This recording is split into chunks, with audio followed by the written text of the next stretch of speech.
Welcome to LOA Today. Walt and life coach Joel Elston here. Today is Thursday, November the 15th, 2018, 8 a.m. New York time, 5 a.m. Los Angeles time, 1 p.m. That would be London time, and 12 midnight Sydney, Australia time. So if you're in Sydney, Australia and listening at 12 midnight, thank you. Wow, really great that you're listening to us here on LOA Today. And welcoming back my good friend Joel Elston. We've got another light topic. I've been aiming for light topics. We've been doing a lot of heavy topics lately, you and I, so I want to get a light topic going for like a second week in a row, right? Because we need that. That'd be great. We need to lighten things up quite a bit, you know. So I grabbed something off of your Facebook feed about how important it is to focus on our own Facebook, on our own Facebook. Yes, well, there's that too. But how important it is to focus on our own happiness, and that the happiness is in our own control. And as your meme said, that means you're off the hook. Whoever's listening, and it's not up to you; it's up to me to be happy.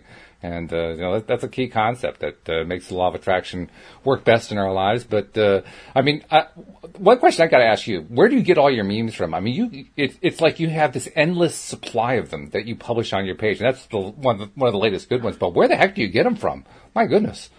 I have, because I've been doing this stuff for so long, I probably get 15 or 20 a day in my email from various clients or former clients, and people just contribute and they'll tag me on one of their pages, and I'm always looking for, you know, I do public speaking, right? So I'm always looking for sort of key statements to make, and you know, I readily, unabashedly admit that, you know, my material is from someone else.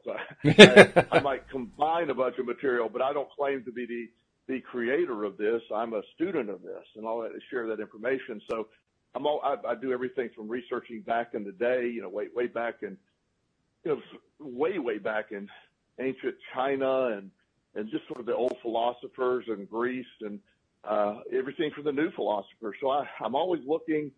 I'm looking for content, and when I say that, I'm looking for content for me. Everything I post is generally, most people say, you must have read my mind today, or yeah, right. I was thinking, but it generally is what's matching my world when I post. Mm-hmm. Exactly. Yeah, and that's a good thing. I mean, you may not be the creator of the ideas, but you're a wonderful curator of the ideas. So you curate them and you share them on your Facebook page. That's pretty good all by itself. So happiness, being responsible for our own happiness is certainly key. It's one of the things that we don't think about the most when we are dealing with difficulties, trials, troubles, all kinds of stuff, but it should be. And so I guess the first question is, why don't we? Well, I think we go back to our original programming that we developed that's handed down generationally, or what we're being sold, or what through the media, or what society thinks is. When this happens, you know, you're going to be happy. Walt, Madison Avenue, for those that don't know, that means the advertisement firms, which used to all be located on Madison Avenue, right? That's where that came from. Is their job is to sell a concept that makes you want to buy something. Right. I think one of the standout things is I really laugh at Coors Light commercials. You see these incredibly fit people on the beach, and, you know, they're all drinking Coors Light, and they're having this incredible time. So the message is, if you go on the beach, beautiful women will be attracted to you. You'll have a six-pack of abs, drink your Coors Light, and you'll have a very fun day. Well, the concept that fun somehow involves all of those things, or happiness would involve any location, having a super nice car or a super nice house or plenty of money is going to make you happy. That's a selling point to drive you. And so that becomes ingrained in your conscious that once this event happens, I'm going to be happy. Or once this person does something I want them to do, I'm going to be happy. Or there's a million things that will in our mind say, happiness waits for me down the road once these things happen. And then it becomes a pursuit that is never ending, because that's not the way it works. When you realize the true happiness exists inside already when you decide to be happy. Everything after that, you can be happy. I'm very much in favor of having a ton of money and having access to those, all the great stuff in our life, but it doesn't make me happy. My happiness came first, and the other stuff came afterwards. Interesting thing, too, because when we listen to that Coors commercial that you're referring to, and there are a number of them, of course, and see those images, including the guys with the six-pack abs, we don't really tend to realize that because we're depending on something else outside of ourselves for our happiness, what we're really setting ourselves up for is to replace the six-pack abs with just a six-pack, which is not exactly what people had in mind. And those six-pack abs tend to turn into something that's not quite as attractive looking. Exactly, and that metaphorically, even beyond that, it is. First of all, it is what happens when you're saying that six pack. That's how people become alcoholics. They say, "Well, beer is going to make me happy," or "Beer is going to do this." Well, beer gives you the illusion for a short period of time of being happy or fun, and then it moves on forward, right, into stuff that doesn't make sense. So the package that you're being sold seldom. I love the concept of. Have you ever seen the McDonald's commercial where they show the Big Mac, the sizzling meat, and the perfectly placed food, and then how tempting that looks, and then you see the Big Mac when you open the container. It doesn't resemble. That's true. The other, like it's sort of crammed together, stuff falling all over the place. The other one's perfectly lined up. And again, the image of the Big Mac is much different than the reality of the Big Mac. True. And happiness is a similar type thing. It's when you think, what is your happiness? It sounds like such an incredible easy question to answer. What makes you happy? Well, the only answer is you. But when you ask that question of other people, well, here's these things that need to happen. I want a good job. I want my kids to behave. I want my husband or wife to do what I want them to do. I want no stress in my life. And then I will be willing to be happy is almost what we're saying. Yes. Versus, no, I flip the switch and I'm happy. And then amazing things happen because of that.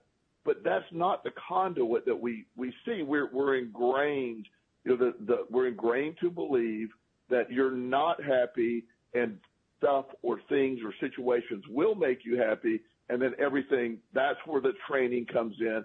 So breaking that, and most people realize they're in charge of their own happiness, they just don't like to hear it. Oh, absolutely. Yeah. Well, plus, I've thought about this tendency that you described for a long time of first of all wanting to have outside influences make us happy, and that actually becomes sort of an addiction all by itself. But also there's the element that for those of us who do understand how important it is to assume responsibility for our own happiness, even when we try to do that, we find ourselves thwarted by our own past behavioral patterns that just don't easily go away. So, okay, I'm determined. I'm going to feel happier. I'm going to feel happier. And I manage it for a couple minutes, and then all of a sudden I'm dwelling once again on those same old patterns that I've been dwelling on for the last, 5, 10, 20, 30 years, whatever it is. So it almost seems like we're defeated from the get-go. And yet we know that if we can get to that promised land of feeling better and feeling better because we choose to feel better and choose to feel happy about stuff, well, then things can improve mightily for us. So, you run into this all the time as a life coach. What's the next step? How do you break the pattern? Well, like with any pattern, you reassign or you come up with everybody. One of the things that is just sort of confusing to most people, and everybody has a different language. You and I have talked about this in various forms. Like some people, and I'll use some basic stuff. Some people learn or experience things by seeing. Right. Other people experience things by feeling, other people by hearing, most of us by a various combination of different things. So what works for one doesn't always work for the other, but what generally happens is when you have a conditioned behavior, a habit of being unhappy, for example, you have to come up with something that breaks the process in the brain. So the brain gets into a way of thinking, well, my life sucks, I'm unhappy, and everything involved with that is the cause of my unhappiness. You're putting stuff together that doesn't make sense. It's the reverse way of doing it. And I hope help me with this, Walt, as I explain it, because I'm probably going to go way on a limb. I'll try to pull you back. Yeah. Statin medications is a drug that actually reduces cholesterol in the body. Mm-hmm. Doctors prescribe it readily. And again, I'm not giving medical advice. I'm using an example. Right. So people who have heart attacks generally have high bad cholesterol. So they created a drug that damages the liver so it doesn't produce cholesterol. I love the way you said that. Yeah, maybe I misspoke, but that's what happened.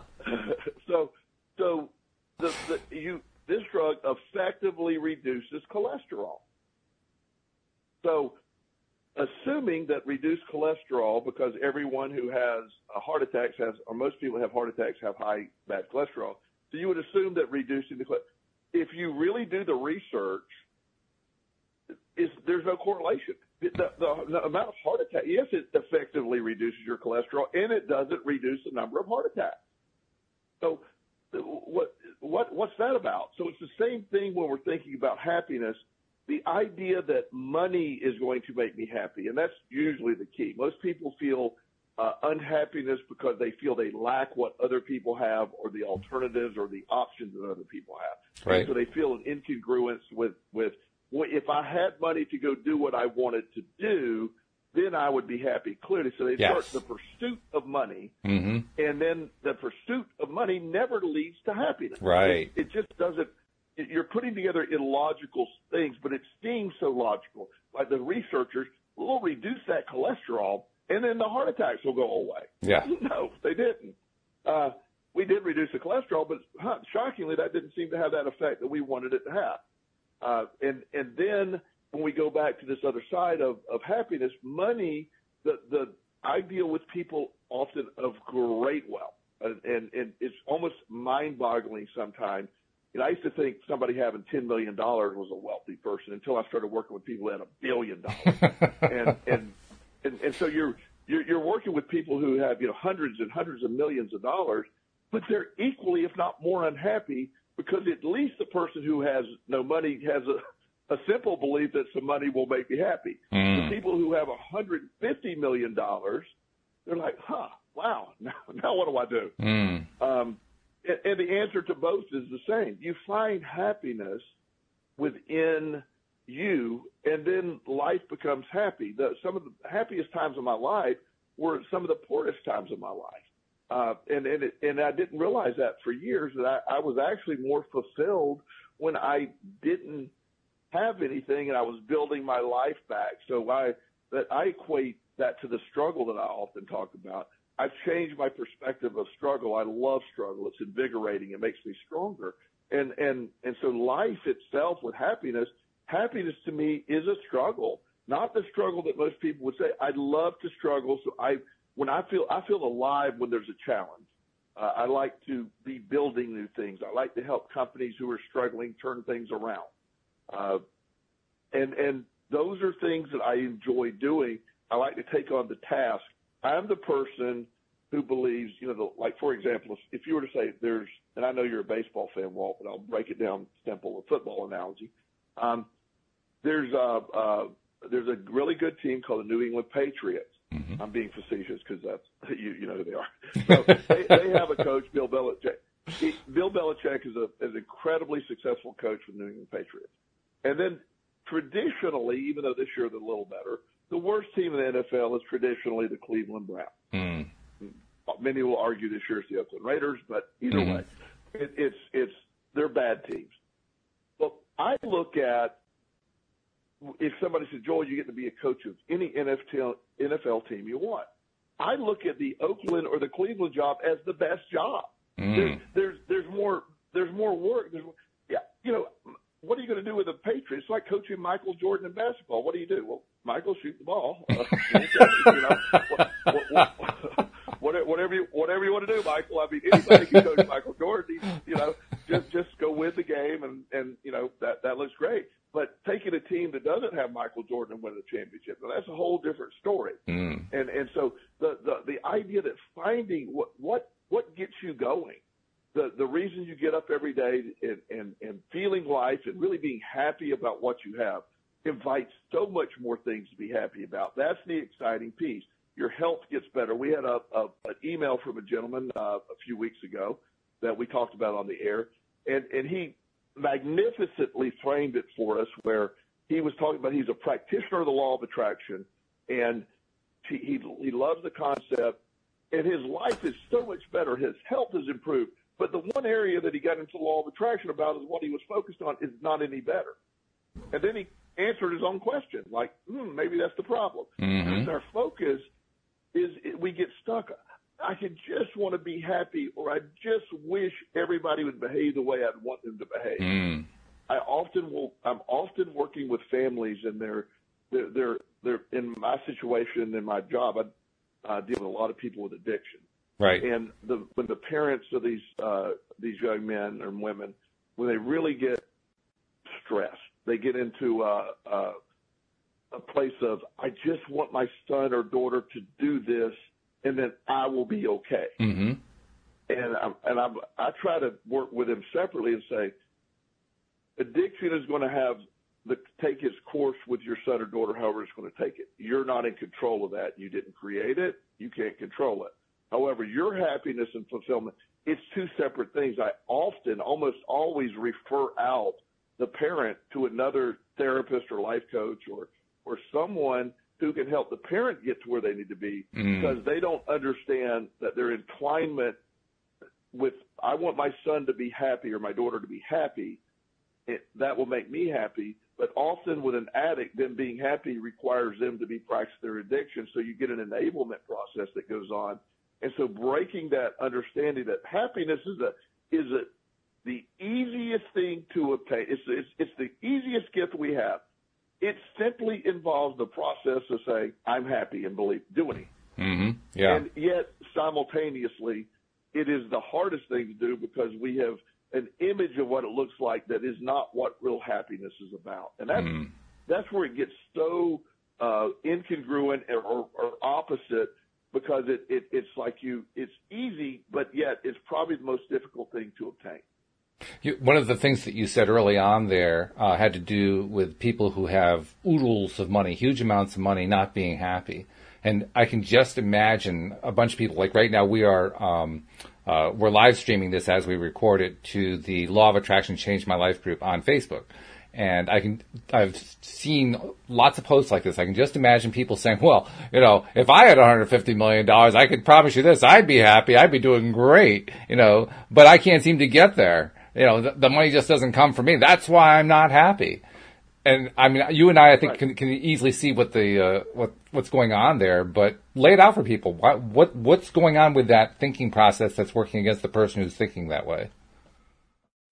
Well, by believing that, by saying that, you're saying, I'm unhappy because I lack money. I lack abundance, so I'm unhappy. Well, as we always say, the law of attraction picks up on the energy you're projecting.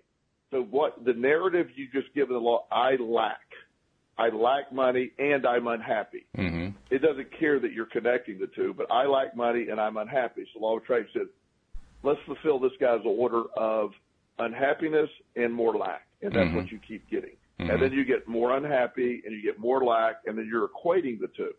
Once you get happy and where you're at, once you start feeling that good vibration, then again, the law of attraction picks up, oh, this guy's happy again. Now, if I'm happy, I know very happy people that are poor and remain poor. Happiness doesn't automatically equate to money either.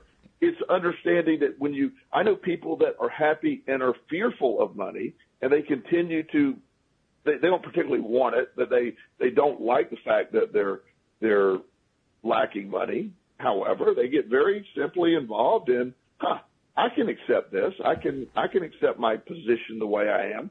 And I'll be fine being poor, and that becomes a lifestyle for them, and that's okay too, because they're happy. But when you really, really want an abundance, and you understanding what it does, money for me doesn't give me, I have nice cars, I have a nice house, I have stuff I like, but that's not the point of it. It gives me options. It gives me a freedom, because I choose to allow it to be a freedom. Some people makes money a jail or a prison. It becomes a devastating event, and the depression, or when the stock market crashed in the 1928 or 30, wherever that was. 29, yeah. There were, 29 people were jumping out of windows, and killing themselves and over, it meant everything. Actually, that came a lot later. Believe it or not, nobody actually jumped out of a window that day. That's a myth that kind of developed over time. But there were no actual deaths on Wall Street that day. But later on, there was a whole bunch of people who were getting very, very depressed. Yeah. Later on, it became, whoa. When they lost, not literally the stock market crash, but when they lost, when the accumulation of it all came and they lost their perceived, the money was on paper anyway. Right. It is. There's a gentleman that that I've talked to before. He had a .com company many years ago when the internet was going crazy. I forget the name of the company. It was some little minor company that I forget even what they did, but they had a 6-month buyout period, meaning when a stock would go public, as an owner he couldn't sell his stock. It was a buyout blackout. So that way people wouldn't just dump their stock. And so he built his company up. It went public. He was worth $35 million on paper. Mm. Well, that was toward the end of the .com craze. Oh. He had all these shares of the stock. He was living in his mother's basement and had a net worth of $35 million. Yeah. Okay, he couldn't access it, but that was his net worth on paper. Right. The stock started to crash. Not because it was a bad stock. It was never a good stock. It just was part of the .com craze. Right.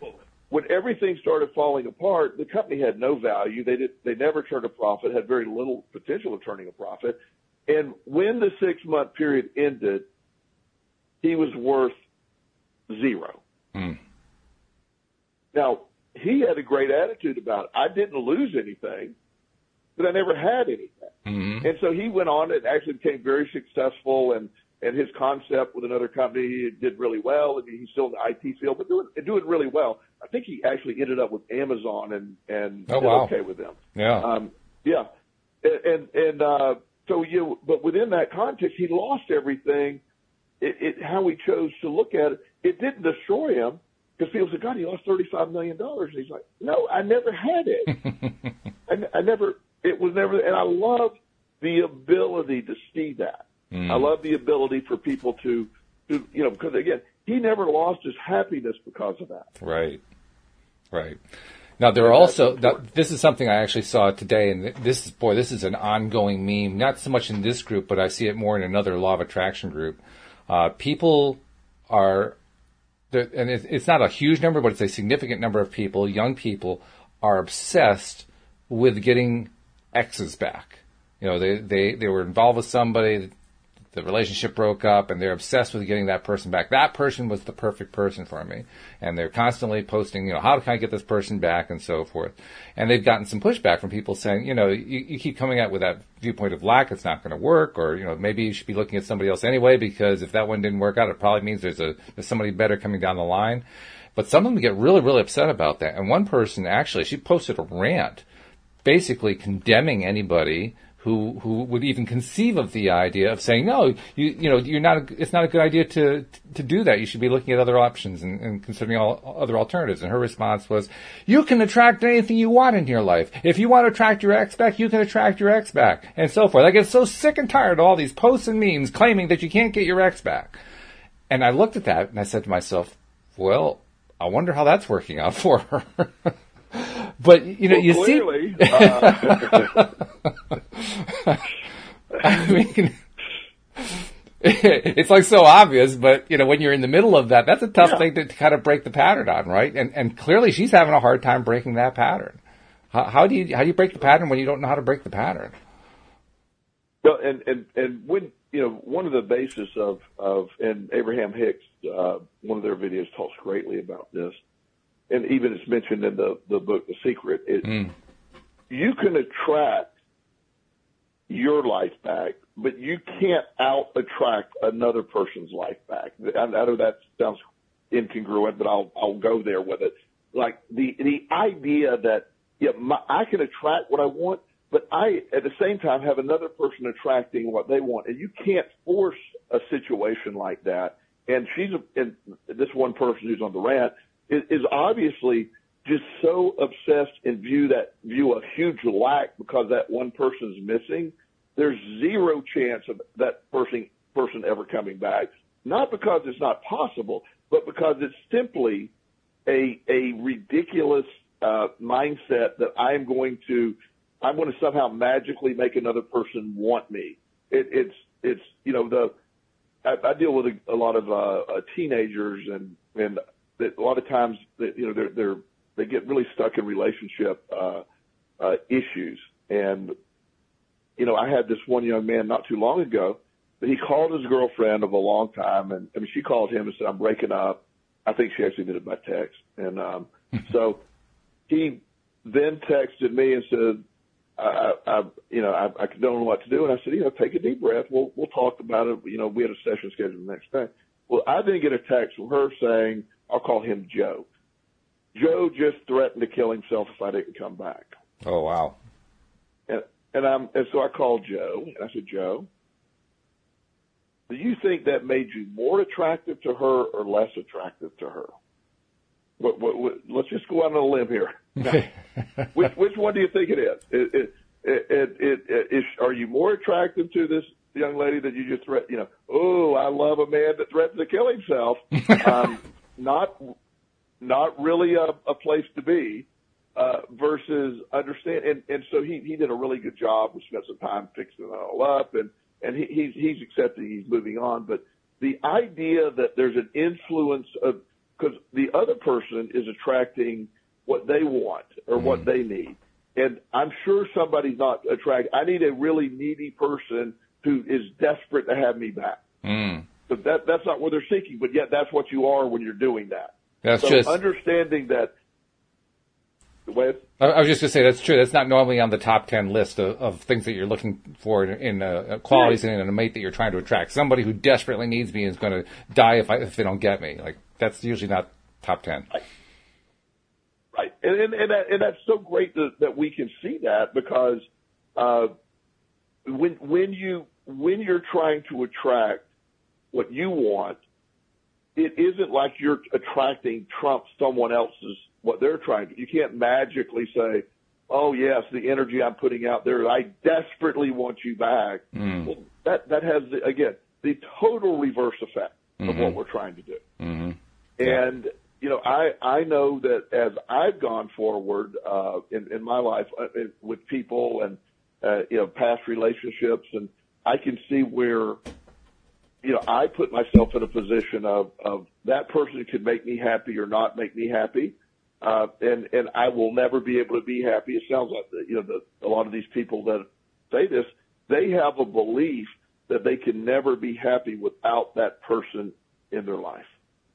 And if that's the case, then if that's what they believe, then they're absolute correct. They're correct. So. And that's exactly what's going to happen. It makes a big difference. Yeah. That's the thing. Yeah. They don't. I don't think they realize what it is that they're attracting. And at some point, you have to come to the realization what you're attracting is not what you think you want. You think you want that person back, but that's not what you're putting out there. And the only way you can really turn that around is to stop putting out there this thing that, I got to have this person back. The people who are putting that out don't realize they're blocking themselves. I don't think they realize that they are actually putting the biggest barrier in their own way. And don't you think that applies to pretty much everybody who faces these things? Oh, yeah. For me, I think no matter what it is, whether it's relationships or money I don't go after happiness by viewing myself as having a lack of happiness. You don't do that. It does, and that's where the law of attraction trips most people up. I'm going to go get me some happiness, which I don't have. Well, again, the I don't have it is the message you're putting out, or I don't have the money. I desperately need money.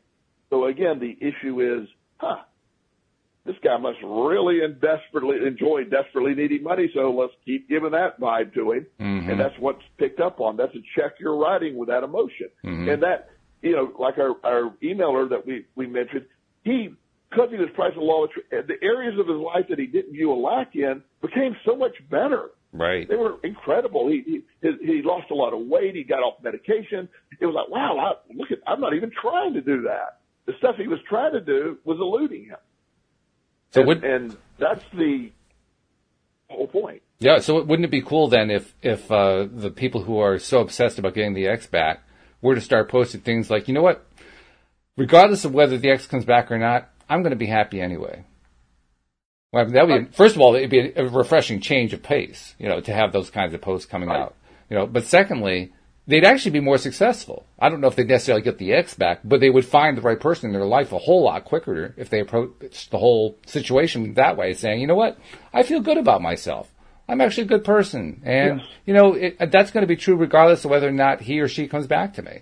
It's still true, and I have every reason to be happy because I have every reason to be happy. And I can even list the reasons. My reasons are A, B, C, D, E, F, G. And there they are, and I feel good as I even express them, and as I talk about them, I realize, wow, I got a lot going for me. And just that's a big shift right there, but just that one shift can make all the difference in terms of finding that person you're looking for. I know it happened with me. When I first met Louise, I had been through some really, really bad stuff, frustrating over a long period of time, and had gotten to the point where literally I just quit doing all that. I just said, I throw in the towel, I'm done. And I'm just going to feel good about my life, and if it means I'm a bachelor for the rest of my life, well, then I'm a bachelor for the rest of my life, but I just can't play that crazy game anymore. So I'm done with it, and I'm just going to be the best that I can going forward. And it wasn't a quick transition. I mean, it didn't happen fast in terms of my feeling better about myself, but as these things go, meeting Louise happened relatively quickly after that. I mean, we first talked on the phone about a month later. And that, as I look back on it, a month is almost nothing. At the time, it seemed like an eternity. Well, that's it. Yes. That's the beauty of what you're talking about. For me, the idea of, as a recovering compulsive gambler, my number one drive for years was to get money in which to gamble with. And so I'm constantly putting out this lack of feeling and constantly was craving and chasing money. And it was just a really very frustrating that I couldn't understand how I'd gotten in a situation. Right. Then as eventually it got to a point of like, look, this isn't working. And like you're saying, it was more of a subtle, this is not a snap. When you look back over 23 years, nothing happened snap of the fingers, but there was an evolution of it. Yeah. And as I evolved, I realized, hey, whatever, I'm going to be fine. I have enough. Shockingly, money then started arriving. And then the less I cared about it, or the less I pursued it, I have an abundance, just started understanding I have an abundance, then there's more money available. Then you wake up, there's more money available. Then it's like, wow. But I quit that push. And so whether it's relationships or no matter if it's money, it's usually the stuff we're most worried about that ends up being what we put the most resistance toward. Yeah, exactly. And in fact, that's the indication right there. I mean, like you mentioned the guy who wrote us a couple weeks ago, and everything was going right. He was getting all the stuff that he wanted except for the thing he was focused on. I was telling my story about how, my life was improving in a number of different ways, but not where the relationships was concerned, because that's where I was focused on. If you get that kind of result over and over again, you're getting abundance in the other areas, but not the area you're most focused on. It tells you something about what you're focusing on, and more precisely, the way you're focusing on it. It's telling you that your focus is messed up. You're focusing in a lack mentality. You're focusing in a I don't have, and I'm unhappy mentality, and I'm an unsuccessful mentality. And that's what's messing you up. It's your focus. Yes. And that's universally with the law of attraction. Where we get stressed. I'm doing a lot of my work right now. Study is on anxiety. I'm fascinated with anxiety, and it is a driving factor. It's a big factor in the law of attraction. Anxiety is what you're anxious about is again the resistance to where we're going, or that's why you get it. People get in such desperate financial situations. And I have a person that I'm working with that had I'm not going to give any identifiables, but this person really is having a difficult time accepting just sort of a new situation in life. This financial stress is huge, and there's this cascading event of things happening where everything is falling apart from this person's perspective. Everything is falling apart. Everything is falling apart. And trying to get her to take a deep breath. When I can get her to slow down from the cascading effect of everything falling apart and realize, wait a minute, let's break it down to the most basic. You described 100 things that were wrong, but let's look at the 5 things that are okay. You have a roof over your head. You have a family that cares about you. You have food to eat. You have a job, and you have transportation. Yeah, I have that. Okay. So with that being said, now I'm not saying you'll have that forever, but right now you have it. So instead of anticipating everything that could go wrong, we have to stop. So once we start that downward spiral of thinking, then you can get a point of let's focus on where we're at. So anxiety is a driving factor. It's a habit. It's people have addiction. I believe, this is my belief, that people become addicted to worry. It releases a lot of stress hormones. It does a lot of things in the body that really destroys you.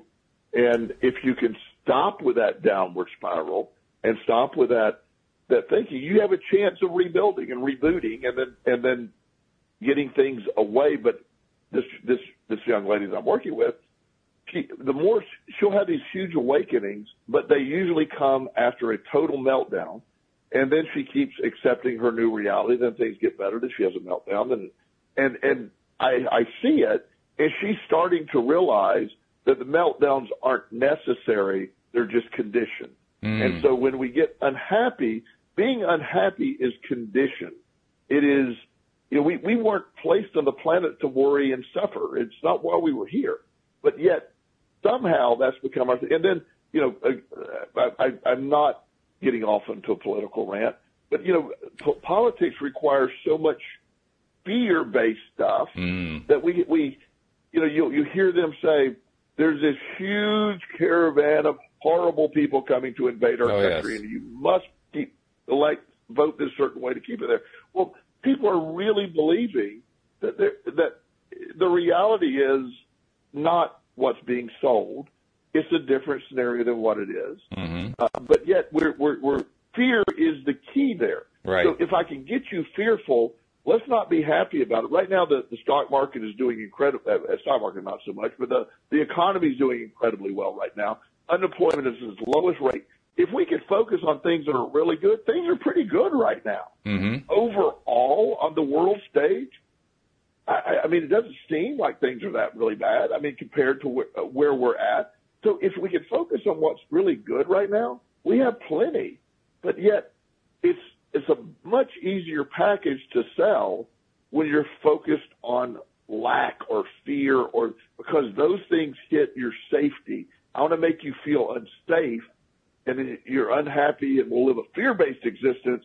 And I'm the only person as a politician who can save you if you just trust me. The other people want to expose you to unhealthy, unsafe situations, and they deep down want you to die, is what they're saying. Yeah, it's true. Not accurate. No, it's not accurate at all. But it's true. And in fact, the topic of anxiety, interesting you should bring that up, because that was also our topic on Tuesday afternoon with two of my newest co-hosts, both young people, both millennials, Alex and Carlos. Alex King lives in Cape Cod, Massachusetts, actually, right on the coast. And Carlos lives in Los Angeles area. And we were talking about anxiety because of a couple of reasons. First, Alex herself suffers from it. In fact, she describes herself as also being agoraphobic, and she also has Asperger's. So she's dealing with a number of different aspects of the same thing in a sense. And Carlos brought on his brother Gabriel, who's also had severe issues with anxiety. And I didn't really realize until we did that first show, and we're actually going to do a second show next week as a follow-up to it. But I didn't really realize how big of a deal anxiety is among millennials, but apparently it's pretty big. And here you are talking about another a client of yours who's also a young lady also dealing with the issue. I mean, is it more prevalent than I realized among millennials? It is. it seems that, well, in trying to speak from, I always try to say things in a most accurate way possible. From my minor view of the world, my small slice of the world that I deal with, it seems to be an epidemic among millennials. It's severe. Wow. It is probably the most driving force. It is one of the number one causes of, I believe, of people that getting into addictive behavior when they start smoking pot or taking opiates or doing the things they do. Right. I almost get universal report that this is an anxiety treatment. Clearly, there's other ways to do it, but they found that the most relief they're finding is it addresses their anxiety. And as long as I'm about that there is not an effective medication for anxiety. There are things that when I lost my son TJ, obviously that's an incredible traumatic based event, and tons of anxiety are surrounding that. Mm-hmm. And I have multiple friends. Most of my friends are in the field of counseling, or they're doctors. And a few of my doctor friends basically just call me and say, "What do you want? Do you want some Xanax? I mean, I'll get you whatever you need to get you through this time." And I found it interesting. They were certainly trying to help. Sure. But I found it really interesting that I was like, no, that doesn't do anything. That does stop it temporarily, but it could be a compounding factor. It could be other things. Anxiety is a perspective of a situation that you're in control of. Mm-hmm. And it's not to minimize it. It's devastating and debilitating. But a lot of what I deal with now is helping people. Dr. Wayne Dreyer used to always talk about tapping and to deal with anxiety, and there's neurofeedback to deal with anxiety. And all of them use basically the same principle of desensitization to anxiety and not being paralyzed by it. But, when I started doing public speaking, one of the great pieces of advice that I was given is anxiety and excitement manifest the same way physically in the body. So if you can start training your brain to view yourself as not being anxious but being excited, it becomes a more acceptable way to deal with it. Interesting. And you actually, one of the things that I work with professional athletes on is using anxiety. And I'm stealing this term from one of the players that I work with. Once we found this technique, he said, "I've learned to use my anxiety like jet fuel. I don't. It doesn't debilitate. It strengthens when I learn how to make it go in the right direction." He embraces what he used to perceive as anxiety as power. It puts him in a game plan. So he's adjusted his perspective of anxiety, and now it's a tool for him. It's interesting you mentioned that, because Carlos's brother Gabriel said very much the same thing. He talked about how he treats it now as his superpower. That was literally the term that he used, his superpower. Yeah. And in fact, the way the lifestyle change he made that made the biggest difference with, a lot of family support was he became very interested in video games. And apparently the strong level of focus he already has helped him tremendously in becoming really good at this one particular game. I don't remember what it was, but it was a competitive kind of video game. And he became one of the top U.S. players of this game. He was actually involved at one point in one of these contests where you can go after, $100,000 prizes and so forth. He was that good at it. And it was all attributable to the fact that he had found this outlet that enabled him to believe that what he had previously thought of as a detriment was actually a strength. And that's a pretty cool thing when you can turn it around like that, because that's one of the things that Abraham teaches, right?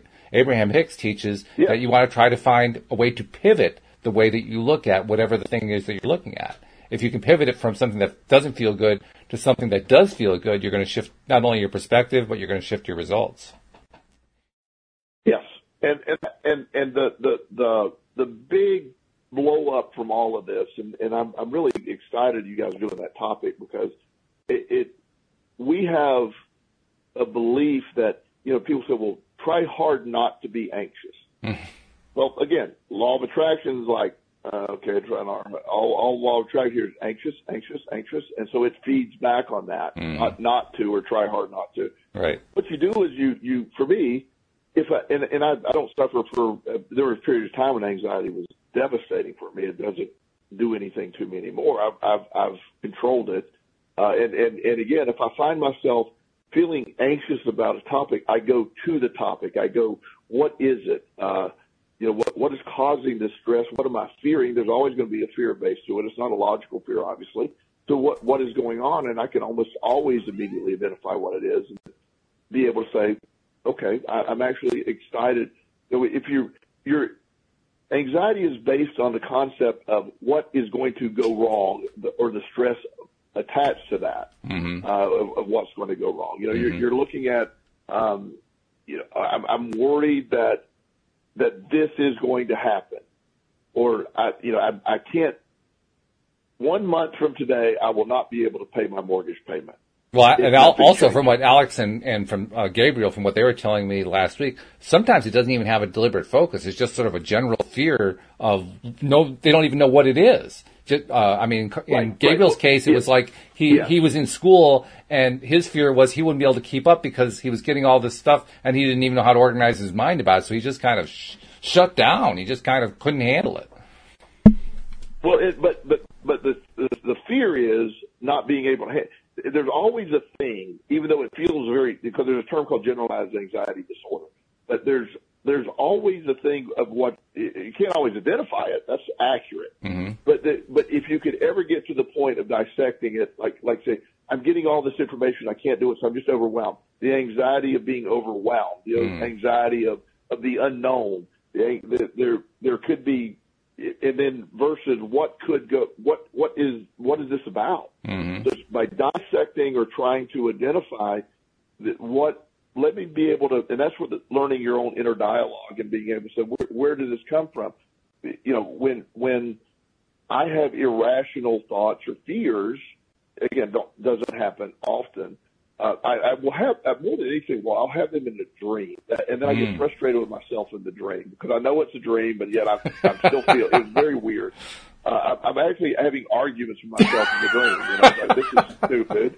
And, but yet at the same time, it's taking place. You've taken lucid dreaming to a different level. Most people like to do lucid dreaming to try to improve something in your life. You've taken it to the point of, I'm going to have an argument with myself in my own dream. Right, yeah, and I do that. In fact, like sometimes I'll find myself in this incredibly stressful situation in my dream, and I'm going, first of all, I'm dreaming. This is stupid.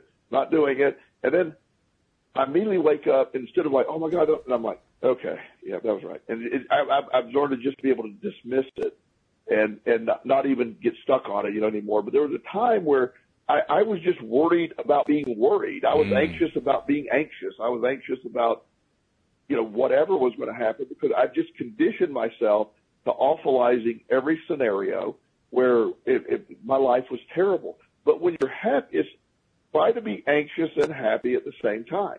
That's a task. Tell me about it. Yeah. It doesn't match. And once you can get to a place of happiness, we break it down to we are going to be able to get through this. And the stuff we fear is often the stuff we need anyway. I see people that you've heard multiple examples from me over the years of incredible people that have lost their job and they have nowhere to turn, nothing to do. And that began their process of their greatness. They moved on to greatness. But after that, they had to get rid of what was so, but their fear of losing their job actually kept them in a place they didn't want to be. And then when they finally lost their job, their worst fear came true. And then 6 months later, they're going, oh, thank God I lost that job. God, I lost that job. It's the greatest thing that ever happened to me. And you'll see that what we worry about is I use the term occasionally that the body seeks homeostasis. It doesn't want to change. It wants safety. So there's anxiety of change. There's anxiety of anything being different. There's anxiety of I don't want this out of the norm versus I want to embrace whatever happens. I want to embrace my life. I want to embrace this greatness that I'm living. And then let's just go do this. Let's not overthink it. When you do that, that's what our audience has, and they have the ability right now to be happy and then within the happiness, be able to manifest the stuff that they truly want. Because the question that you've asked other people, you've asked yourself, I've asked myself, and what do you want sounds so easy. But when you say, what do you want? And they really start, most people don't really know. And that's a very nebulous message to be putting out there. You know, I want more money is too broad of a statement. You want, because when you do that, you're putting out that you have a lack of. You want an abundance, you want a continued abundance in your life so you can focus to do the stuff that you're intended to do, to live a life you want to live. All that stuff is what you're attracting, and you get a lot of freedom within that. But the idea that a lack of money keeps me from doing anything to be happy is a self-perpetuating downward spiral, which never ends, and it's part of the anxiety process, actually. That's true, yeah. In fact, you're making me think about the fact that Cindy Chavez and I have been doing a lot of Neville Goddard lately. We've been reviewing the books that he's done. We've done the smaller ones, and we're actually now taking on one of his big books, The Power of Awareness. There are two key concepts that I've really taken away from Neville that I think are wonderful. One that is Cindy's favorite phrase, which is assuming the feeling of the wish fulfilled. In other words, when you want to attract something, you actually take the feeling of it on, and you're creating the experience of it in your mind so that you can attract it. The one that I really like, though, is where he talks about creating what Cindy and I are calling a vignette. He doesn't call it a vignette, but it's a little scene that you create that expresses what it's like whenever you have successfully manifested X, whatever X is that you're trying to achieve. And it is literally a small scene. It's short in duration. It lasts, 5 seconds, 10 seconds, 15 seconds. And it could be something as simple as if you were trying to attract a particular business. Like he actually told this story in his book about somebody who wanted to have an Arthur Murray dance studio franchise in Nevada, I think it was. And he created in his mind this vignette of the regional director of Arthur Murray shaking his hand, congratulating him for now being the proud owner of this franchise in Nevada. And he just kept playing that one over and over in his head and getting excited about it, talking about your word excitement, and just getting into the feeling of it in a big, big way. And sure enough, it came true, and it actually played out exactly the way he had in mind. And Cindy and I have been sharing a lot of stories about things that we've experienced in our own lives. I mean, she actually had a great story this past week. She's been with her partner, Scott, now for 7 years, and almost on the spur of the moment, not quite, they got married this past Sunday. After a 7-year relationship, they finally got married, and she's absolutely thrilled about it and so forth. But she described to me how leading up to that wedding, she had this little vignette in her mind of her wearing a diamond ring and being toasted holding champagne, and being toasted specifically by her rabbi. She's Jewish. And that's literally what played out. The day of the wedding, the rabbi performed the ceremony. The rabbi went out to lunch with them and toasted them, success and happiness for their marriage. And as she took the glass, she realized she was taking the glass with the hand that had the ring on it, so she could see the ring and the glass exactly as she had imagined it in her little vignette. And I think about this Goddard concept of focusing on the little vignette and just allowing yourself to stay there so you don't get off on all these rabbit trails about anxieties or about things that you're afraid are going to go wrong, or not having enough money, or not having the relationship so forth. You're just focusing on the one part that you love, and I really like that concept. So I'm curious, what do you think of that? Oh, yeah. Do you like that approach?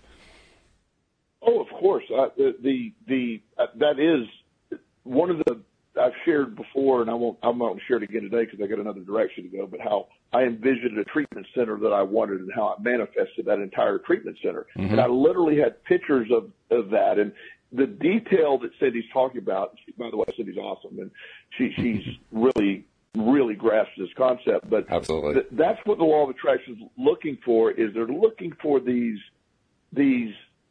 details, the specific. I see the ring. I see myself being toasted. I see myself in this position, or sitting, in charge of this program that I want to be in charge of, or this career where you can literally see getting your diploma for graduating medical school, or whatever. Those are things that you put out there. Those are so specific. The law of attraction loves that. You're specific. You're in tune. It's just on board. You make it easy in a sense. Yeah, you do.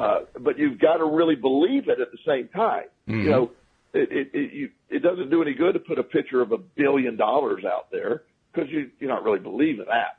But if you put it, you know, having plenty of money in your bank account and have all these things that represent, that's where, you know, a lot of people are really into vision boards. And a vision board done correctly is sort of what you're talking about. You can get very specific and very small and really, it really helps because that becomes your reality, or it goes the other way, or you get obsessed, or Sandy could have done it. I'll never get married. We'll never get married. This is never going to work. Blah, blah, blah, blah, blah. And that's what she would put to the universe at that point. Yeah. But Yeah. By getting that image so specifically, that's what happens is when you see the idea of, you know, a lot of the Facebook groups that talk about law of attraction. There's some really good ones. And I'm grateful they're there, but a lot of times people get lost in arguing the minutia and missing the point. It's a simple concept that your energy, the raw, real energy you're putting out is what actually matters. That's what you're putting out there. It's not what you think you're putting out there. It's what you're really. So a persistent lack of, or an anger. If I'm angry because of this, then that's your resistance. But the celebration of it all, that's what you're attracting. Absolutely true. Yeah, that's good stuff. I also want to take a moment because we only have about 3.5 minutes left. I want to make sure I get the word out about subscribing to the podcast because, as you can see, we get these really good discussions going and have some really interesting events happening as well. You can get all of them streaming right to your smartphone, and the way you do that is becoming a subscriber. So become one. If you know how to do it, it's pretty easy. You just go through your podcast software and search for us. But in case you aren't sure how to do that, we're now including subscribe links in all of the descriptions of all the places where we're posting these things, these podcasts that we're doing. So look there for the link for your particular device, and it'll just walk you through the process. If you can't find the links, just go to the homepage of our website, loatoday.net, and you'll find big links there that you can't miss. One for Android users, one for iPhone and iPad users, and you just click it and follow the steps, and all of a sudden you're subscribed. And then make sure you're listening to the episodes. By the way, I don't really mention that very often, but, you know, subscribing doesn't actually do you any good if you don't listen to the episodes. So, you know, the good stuff is coming here. Listen to the episodes, and then share the fact that you're listening on your favorite social media channels so that other people can get their daily dose of happy. Because that continues to be my goal and my dream, Joel, and the dream is becoming more and more real. So many, tens of thousands of people, that's the goal, tens of thousands of people listening to every episode, getting their daily dose of happy, and then just kind of imagining, trying to create that little vignette in my mind. What happens when you have so many happy people manifesting this stuff that they want in their lives? I mean, it's almost mind-boggling trying to imagine that. It is, and that's as more and more, as this happens more and more, it becomes less mind-boggling. Yes, that's true. Then it becomes more reality because the mind-boggling concept is actually resistance. That is, yes. So, yeah, and so when you see it happening, you start to say, this really can happen. Yeah. And that's what we're in the middle of right now. It's really happening. It's really cool. It's a lot of fun. Hey, before we leave everybody, too, anybody who knows anything about this stuff can tell you're a really fabulous life coach, and you've had so much success helping so many people over the years. If somebody wants to reach out to you and maybe have like a personal session or just ask you a question or whatever, how do they reach you? The best way to reach me is probably by email. If you just have a question or want to schedule a session, it's joelelston@gmail.com. Okay. I'm also on Facebook at Joel Elston, and my website is joelelston.com. All right. I'm glad to refer or actually do this, whatever we need. I get questions all the time. I get referrals out all the time. I'm passionate about what I do, so I always welcome comments. If you think I'm crazy, I get some of those too, so feel free to throw those my way. All right. Now that's throwing a challenge down. I like that. Hey, Joel, it's been great. I look forward to talking to you every week, as we always do. Thanks, Walt. Good to talk to you, my friend. And we'll see you all next time here on LOA Today. Goodbye, everybody.